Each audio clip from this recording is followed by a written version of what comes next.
గా నేర్చుకోవాలా? అప్టాక్స్ తో మా ఉచిత లైవ్ వెబినార్లలో చేరండి. ఆల్గో ట్రేడింగ్ కేవలం ₹10 బ్రోకరేజీ అందుబాటులో ఉంది. ఇప్పుడే అకౌంట్ ఓపెన్ చేయండి.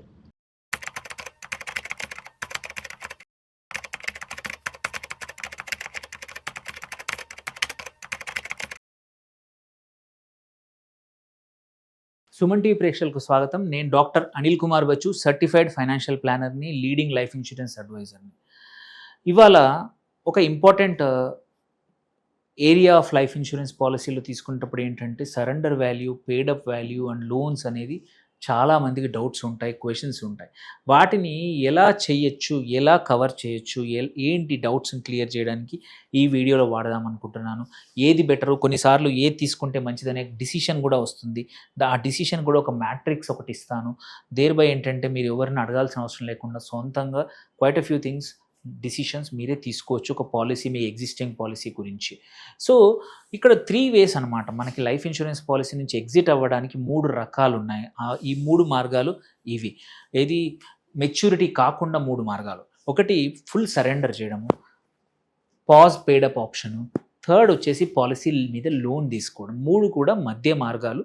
పాలసీ మెచ్యూరిటీ కాకముందు ఆపాలి, ఎగ్జిట్ కావాలి, ఆర్ లిక్విడిటీ కావాలంటే 3 మార్గాలు ఉన్నాయి. ఈ 3 మార్గాల్లో మనం ఫుల్ సరెండర్ ఎప్పుడు చేస్తామో దాని అడ్వాంటేజెస్, డిసడ్వాంటేజెస్ ఏంటో మనం తెలుసుకుందాం. ఫుల్ సరెండర్స్ వచ్చేసి ఇమ్మీడియట్గా క్యాష్ లిక్విడిటీ వస్తుంది. అండ్ సరెండర్ వాల్యూ ఏదైతుందో, గ్రాస్ సరెండర్ వాల్యూ కానీ స్పెషల్ సబ్ సరెండర్ వాల్యూ అని ఉంది. ఏది హయ్యర్ ఉంటే అది మనకు వస్తుంది. 2 రకాల్లో, రెండిట్లలో ఏది హయ్యర్ ఉంటే అది. సో దెన్ ఇది ఎప్పుడంటే ప్రీమియమ్స్ అఫోర్డబుల్ కాలేదు, నాకు సడన్గా కట్టడం, ఫ్యూచర్ వాల్యూ కట్టలేను అనుకున్నప్పుడు ఫుల్ సరెండర్ ఇచ్చేసేసి పాలసీ తీసేసుకోవడం బెటర్. మన అవసరాలు చాలా ఉన్నాయి, మనకి ఇంకా వేరే మార్గం లేనప్పుడు ప్లీజ్ ఫుల్ సరెండర్ చేయండి. కాకపోతే ఏంటంటే లైఫ్ కవర్ ఇమ్మీడియట్గా ఆగిపోతుంది. ఇది ఓన్లీ అడిషనల్ ఎమర్జెన్సీ సిచ్యువేషన్లో మాత్రమే వాడుకోవాలి. సో ఇంకొకటి ఇంపార్టెంట్ ఏంటంటే కొన్నిసార్లు మనం కట్టిన ప్రీమియం కన్నా కూడా తక్కువగా వచ్చే అవకాశం ఉంది. దిస్ ఈజ్ ఫర్ అర్జెంట్ కేసెస్లోనే. కొన్నిసార్లు తక్కువ కూడా, మీరు 1, 2, 3 సంవత్సరాలు అయితే మీరు కట్టిన అమౌంట్ కూడా రాకపోవచ్చు ఫుల్ సరెండర్ చేస్తే. అండ్ లెస్ దాన్ 2 years, 2 సంవత్సరాల కన్నా తక్కువ ముందే క్యాన్సిల్ చేస్తే మాత్రం, సరెండర్ చేస్తే మీరు ఉల్టా ఏటీసీ కింద క్లెయిమ్ చేస్తే దాన్ని కూడా మళ్ళీ రివైజ్ చేసి ఇన్కమ్ ట్యాక్స్ కట్టాల్సి వస్తుంది. సో ఇదేంటంటే జెన్యున్గా ఫైనాన్షియల్ ఎమర్జెన్సీ ఉండి వేరే మార్గం లేకపోతే మాత్రమే go for full surrender. Okay, but otherwise no. Then second option, పాజ్ పేడప్ ఆప్షన్.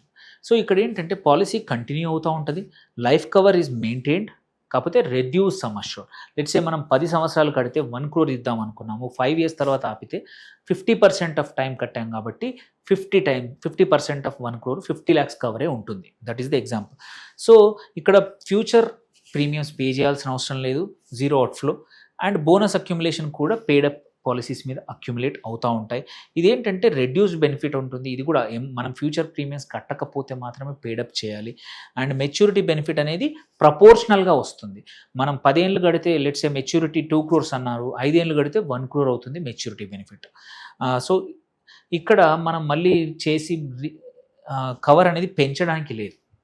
ఓకే, సో మళ్ళీ సపరేట్ కొన్ని రోజులు చేశాక మళ్ళీ పెంచడానికి ఉండదు. And this is another method where మనం ఫ్యూచర్ ప్రీమియమ్స్ కట్టకపోతే మాత్రమే పేడప్ ఆప్షన్ తీసుకోవాలి. థర్డ్ ఆప్షన్ వచ్చేసి policy loan.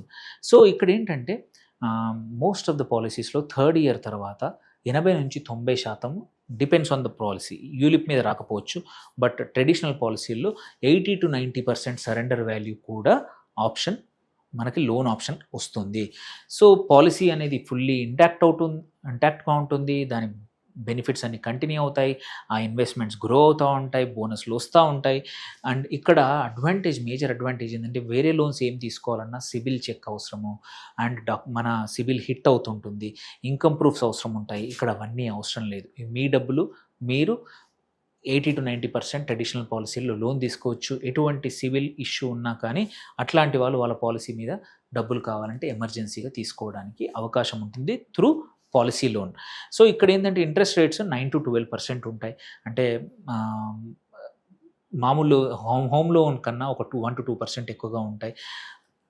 And loan plus interest surrender value కన్నా ఎక్కువైతే మాత్రం పాలసీ ఆటోమేటిక్గా ల్యాప్స్ అవుతుంది. అందుకే 80% మనం కుదిరితే ఇంట్రెస్ట్ ఎప్పటికప్పుడు కట్టేసుకుంటే ఏంటంటే పాలసీ కంటిన్యూయేషన్గా ఉంటుంది. లోన్ అమౌంట్ కంపల్సరీ రీపే చేయాలి. నామినీ కూడా నెట్ అమౌంట్ వస్తుంది రీపే చేయకపోతే. నెక్స్ట్ సరెండర్ వాల్యూ ఎట్లా బిల్డ్ అవుతుందని చూద్దాము.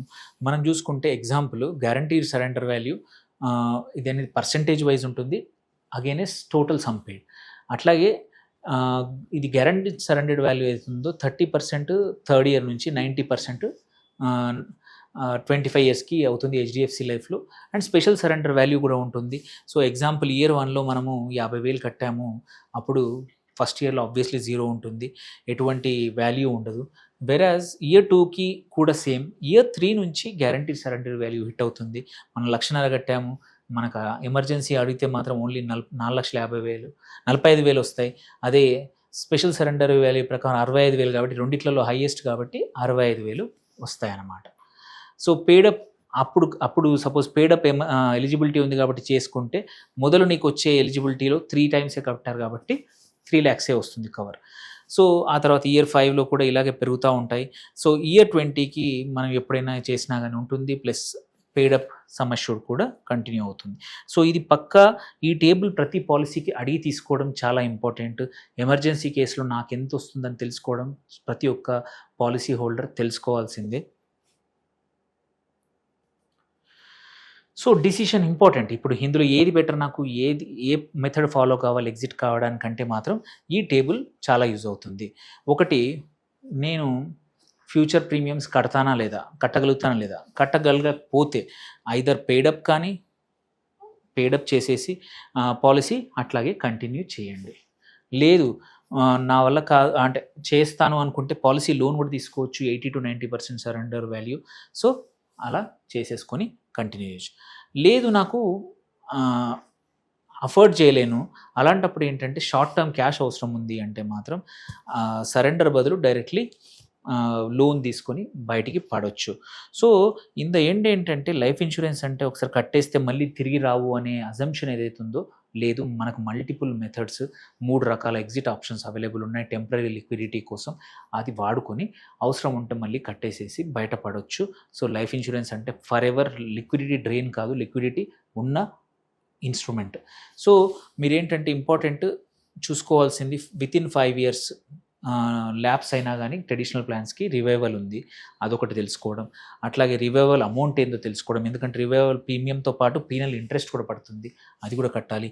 అట్లాగే హెల్త్ డిక్లరేషన్ కట్టాలి. చాలామంది మర్చిపోతే ఒక 2-3 సంవత్సరాలు పే చేయక తర్వాత కూడా చేసినప్పుడు కంపల్సరీ హెల్త్ డిక్లరేషన్ అవసరము. కొన్ని కేసుల్లో మెడికల్ టెస్ట్లు కూడా అవసరం వస్తాయి పాలసీ మళ్ళీ రివైవ్ చేయాలంటే. అండ్ ఒకసారి పే చేశాక మళ్ళీ కన్ఫర్మేషన్ తీసుకోండి, అప్డేటెడ్ పాలసీ కాపీ కూడా తీసుకోండి. దెన్ కీ టేక్అవేస్ చూసుకుంటే మాత్రం ఈ వీడియో నుంచి as there is surrender value ఉంటుంది. యూజువల్లీ 3 years యాన్వర్స్ నుంచి సరెండర్ వాల్యూ ఉంటుంది. పేడప్ ఆప్షన్ అనేది మధ్య మార్గము, అటు సరెండర్ చేస్తే లాస్ ఎక్కువ అవుతుంది కాబట్టి పేడప్ చేసుకొని ఫ్యూచర్ ప్రీమియమ్స్ కట్టకుండా ఆపేసి ఎంత పర్సెంటేజ్ ఉందో అంత పర్సెంటేజ్ కవర్ కంటిన్యూ చేయొచ్చు. అండ్ స్పెషల్ సరెండర్ వాల్యూ కూడా ఇప్పుడు చాలా కంపెనీస్ ఇస్తూ ఉన్నాయి. అండ్ లోన్ తీసుకోవచ్చు పాలసీ మీద, సో దట్ మనకి లిక్విడిటీ టెంపరీగా అవసరం ఉంటే వాడుకోవచ్చు. అండ్ ఇవన్నీ కూడా మీ అడ్వైజర్ని అడగండి. మీకు ఏమైనా క్వశ్చన్స్ ఉంటే కాల్ చేయండి, తప్పకుండా చెప్తాము. Thank you for watching. Signing off doctor Anil Kumar Bachu.